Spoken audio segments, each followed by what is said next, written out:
langit ketujuh. Sementara itu, di bumi saat itu sudah ada penghuni lainnya, yaitu dari bangsa jin yang bernama Janna. Menurut ahli tafsir, 18.000 tahun mendiami bumi, mereka kemudian menjadi sombong dan kufur. Allah Subhanahu wa Ta'ala mematikan Janna. Sebagai gantinya adalah yang bernama Banunal Janna. Ia mendiami bumi selama 18.000 tahun lamanya. Ia juga dimatikan oleh Allah Subhanahu wa Ta'ala.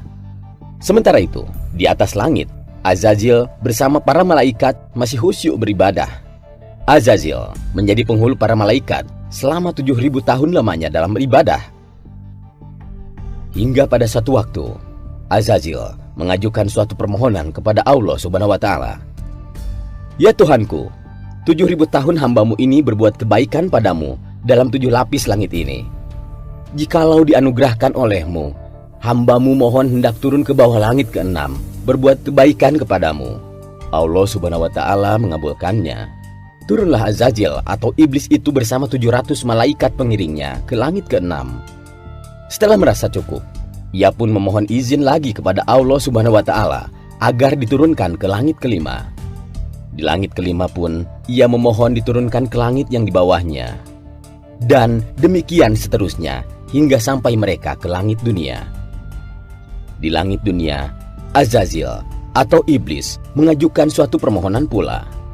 Ya Tuhanku, hambamu hendak memohon turun ke bumi dengan para malaikat, bahwasanya hambamu hendak beribadah kepadamu di bumi itu.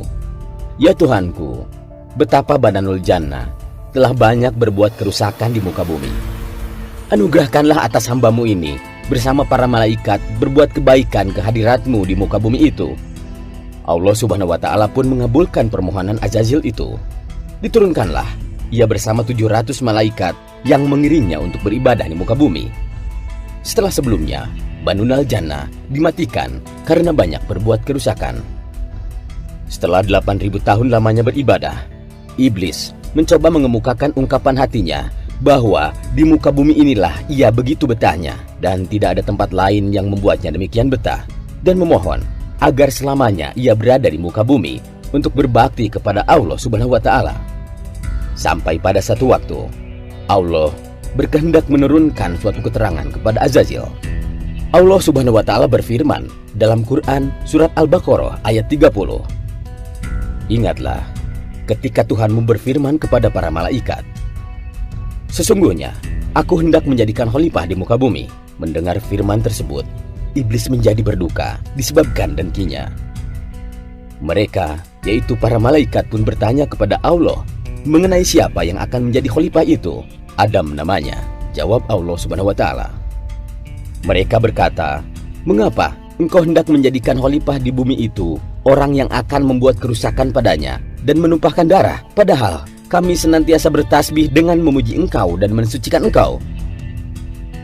Allah Subhanahu wa Ta'ala menjawab, sesungguhnya aku mengetahui apa yang engkau tidak ketahui.